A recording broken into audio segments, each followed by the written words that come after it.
A gente vai falar de um assunto muito importante, diversos assuntos muito importantes aqui, principalmente ligados a, vamos dizer assim, o ambiente empresarial na parte contábil. Estou recebendo aqui a Franciele Stefenon. Bom dia, bem-vinda, Franciele.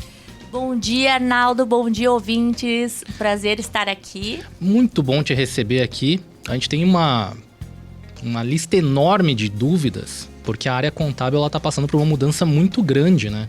Sejam projetos de lei, mudanças administrativas, enfim. E é isso que eu quero te ouvir. Já vou te colocar assim na fogueira. O que o empresário não está dando muita atenção, mas que vai impactar muito o dia a dia dele? Então, a contabilidade, ela é aquele cantinho que a gente coloca lá no fundo e olha só de vez em quando, né? Mas a reforma tributária no Brasil, ela tem sido organizada há mais de 10 anos. Né? Então, a Receita Federal, o governo federal, já vem fazendo algumas transformações lá atrás, quando começou com o E-Social, né? A unificação de órgãos para unificação de guias, unificação de impostos. Então, é algo que já tem sido planejado, não só por esse governo, é algo que transcende os governos. Então, não se trata de algo partidário, né? Se trata de uma questão de política pública lá já do passado. E isso leva muitos anos para conseguir implementar. Então, recentemente a gente teve a reforma tributária, né? Todo mundo sabe a aprovação da lei. É algo que é a primeira desde o Código Tributário. Então, a gente tem aí uma grande mudança. O pessoal está se preocupando só com a questão de impostos, né? A gente sabe que vai ter aí a criação do IBS-CBS, que vai substituir os impostos como a gente conhece. Então, o ICMS ele vai ser extinto, o ISS, os impostos como a gente tem hoje, eles em tese eles vão se unificar alguns e vão se transformar principalmente no IBS e no CBS. Vou só te interromper um minuto. Claro, são muitos, mas a ideia seria unificar todos em um só. Ou diminuir, vamos dizer, a quantidade. Então, a ideia, né? O Legislativo, quando propôs isso, em tese, era para fazer o Imposto Único, o IVA, né? No mundo, existem vários países que utilizam IVA. Mas confesso que ao invés de fazer um imposto único, o Brasil criou um novo imposto e colocou meio que tudo lá, né? Então não é como tem no mundo afora. Apesar de ter a mesma roupagem, se for a fundo, não é a mesma coisa. Entendi. Mas vai ser uma diminuição gigante do número que existem. Sim. Hoje, como é que funciona a questão tributária no Brasil hoje? Nós temos 3 esferas, né? A federal, a estadual e a municipal. A divisão dos impostos ela é feita na Constituição Federal. Então, por exemplo, o IPI, quem é indústria paga IPI. Sim. O IPI é um imposto federal. Então, quem recolhe é o governo federal. E aí, por exemplo, o ICMS é um imposto estadual. Quem recolhe é o Estado. Quem presta serviço é o ISS. Às vezes, tem empresas que possuem toda essa carga tributária e aí cada órgão, cada entidade, no caso, vai fazer o seu recolhimento. O que acontece, e era algo que protelou a questão da reforma, era principalmente o ICMS. No Brasil, nós temos 27 estados. Cada estado, ele regulamenta o seu imposto. Então, nós temos hoje 27 livros de regulamento de ICMS. Então, com regras diferentes, que criou também a questão da substituição tributária. Então, tudo isso é bem complexo, né? O âmbito tributário ele é muito lindo e complexo, mas causa bastante dificuldade aí para o empresariado. O que foi feito acabou com a guerra fiscal, que a gente chama em relação ao ICMS, e unificou-se tudo. Então, a distribuição dos impostos para o governo e o município, através do governo federal, ela é feita em percentuais em lei. Então, vai ser feita essa distribuição. O que acontece é que a regulamentação agora não é mais própria. Então, o município tem o seu Código Tributário Municipal. O governo, então, tem os livros de ICMS. Então, isso vai ser extinto aos poucos, né? Sim, então, vai ter a transição. Só que essa transição ela está muito rápida em virtude da questão de cruzamento de dados. Hoje, a internet e a questão de... Também o Pix, que o pessoal acha assim, nossa, muito fácil. É uma questão que tudo isso é uma forma do próprio contribuinte, seja pessoa jurídica ou seja pessoa física, autodeclarar para o governo quanto ele tem de receita. A partir do momento que ele faz um Pix, né, ele está dizendo, eu tenho esse dinheiro em conta, tu tem que dizer de onde vem. Então, isso é algo que ninguém está dando conta, começaram a dar conta a partir do momento em que a reforma ela foi homologada, né? Mas ainda tem vários olhares que estão sendo deixados de lado, principalmente pelo empresário e principalmente pelo sócio empresário. Né? É importante que a gente entenda que conceito de empresa é um, conceito de pessoa física é outro. E aí também nesse limbo a gente tem aí o microempreendedor, o MEI, né? Que ele não é nem empresa e nem pessoa física, né? Se trata de uma pessoa física com CNPJ. Então, aí tem vários erros que são cometidos no empresariado em relação a isso. Então, assim, a gente tem uma gama enorme de assuntos para tratar quando se fala seja de contabilidade, seja da reforma, principalmente no âmbito tributário. Perfeito. Quando tu falou ali, por exemplo, sobre o ICMS, cada estado tinha um valor também? Isso. Existe a alíquota interna e a alíquota que é... Vou explicar de uma maneira diferente, tá? É como se cada estado fosse uma casa. Uhum. Eu tenho a minha casa, tu tem a tua casa. Aí na minha casa tem as minhas regras, tá? Na minha casa tem que tirar o sapato, na minha casa, né, a gente pede com licença, não abre a geladeira. Na tua casa, não. Na tua casa pode entrar de sapato, na tua casa tá tudo certo. Então, quando eu saio da minha casa e vou na tua casa, eu tenho que seguir as tuas regras. E vice-versa. Então, existem coisas que na tua casa são iguais às minhas e coisas que na tua casa são diferentes. Perfeito. O que é diferente, aquilo que é diferente, eu vou ter que fazer a mais. A mesma coisa ocorre com o ICMS. Cada estado, ele tem as suas regras. Porque foi isso que o governo, a Constituição, disse. Olha, existe a lei Candia disse, vai ser instituído o imposto sobre circulação de mercadorias, serviços e produtos. Deu? Quem vai dizer como é que vai funcionar? Cada estado fala a sua regra. Então, isso, lá atrás, quando foi feito, criou a tal da guerra fiscal. Por quê? Eu digo que é assim, mas na tua casa é assado. Então, a partir do momento que eu saio da minha casa e vou na tua casa, vai ter diferenças. Essas diferenças eu pago a mais. Então, no Rio Grande do Sul tem uma alíquota, mas se no teu estado tem outra alíquota, existe, às vezes, a substituição tributária.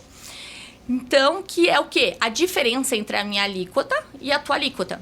Quem paga isso é, no caso, o contribuinte passivo, o tomador deste serviço. Perfeito. Hoje, esse é um ponto, o ICMS, ele é algo fabuloso. Assim, é extremamente difícil, mas ele é muito lindo de se analisar. Por quê?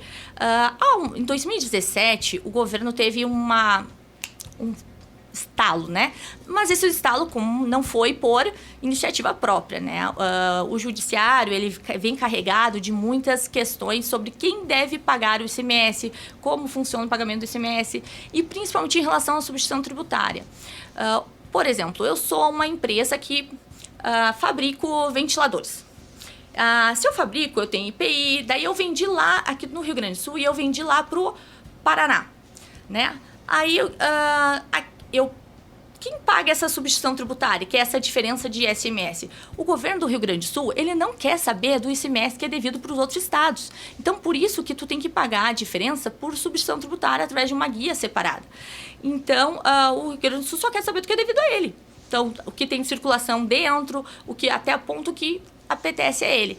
Então, o que acontece? A obrigação do recolhimento do ICMS devido a outros estados e também, né, ela foi substituída, ela foi trocada, designada para um terceiro.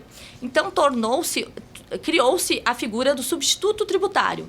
No caso do ICMS, o substituto tributário é a transportadora. Por quê?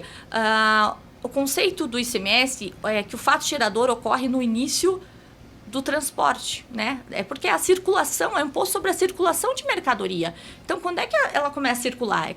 É quando está ali na expedição da fábrica? Ou quando ela está no mercado? Não. É quando ela transporta, ela é transportada de um lugar para outro. Então, isso gera muita dúvida em relação ao ICMS, a tratativa em transportadoras. Por isso que a gente tem ali uma especialização em transportadoras pela dificuldade do entendimento. Até quando tu vai explicar para pessoas da área, elas sentem dificuldade de entender o que é substituição tributária e o que é a figura do substituto tributário. Mesmo tendo ali um capítulo inteiro sobre isso, é um tema muito controverso, tanto pela monogemia das palavras, né, ou pela dificuldade de entender que são institutos diferentes, quanto a prática, né? Então, além disso, aquele trecho em que houve circulação em outro estado, as regras daquela casa. Então, é bem complexo essa questão do ICMS. Acho que cabe ressaltar que o ICMS ele vai ser extinto, vai ser uma benção para nós, contadores, mas para as empresas também. Mas e o que acontece com tudo aquele crédito que foi acumulado, né? E o que acontece com quem não acumulou crédito? Porque as pessoas, né, as empresas, elas sempre têm uma mentalidade, a maior parte, introduzida principalmente pelo nosso meio que a gente vive, que o simples é sempre o melhor. Né? Só vou sair do simples se eu for excluído. Mas aí que mora o erro, né? O ideal é você entender a tua atividade, né? Tem que entender a tua atividade, porque nem sempre o simples é o ideal para a empresa. Tá? Pelo contrário, o simples não é nada simples. Ele acaba se tornando, algumas atividades, ele acaba se tornando muito onerosa. Então, essa questão do ICMS, eu acho que é um ponto bem importante a se tratar e é bem frágil para quem tem recolhimento de ICMS, principalmente para quem é transportadora, vai ter um impacto muito grande. Já tem, né? Eu acho que tem muitos transportadores aí com dívidas enormes de ICMS por não entender o fluxo, não entender como é que funciona a arrecadação e essa tramitação de ICMS. De certa forma, parece até injusto, né? Ter uma cobrança que de certa forma é tão complexa que é até difícil explicar para quem está pagando, né? Eu não acho que o termo correto seja injusto. Eu tive recentemente um cliente que me falou assim, mas por que eu não paguei esse ICMS? Eu disse assim, mas tu tem a obrigação de pagar porque esse ICMS não é teu. Esse ICMS é um direito do cliente tomador. Então, a partir do momento que tu não recolhe esse ICMS, você está você está se apropriando, deixando de pagar algo que não é teu. Você só está lá como um mero recolhedor. Como funciona isso na prática? Um exemplo mais fácil de entender. Tá? Faz de conta, vamos supor, imagine que o Arnaldo tem aqui na lotérica pagar a conta da Franciele. Tá? Ele vai lá, ele é o meu substituto tributário, porque a conta é da Franciele. Quem deve é a Franciele.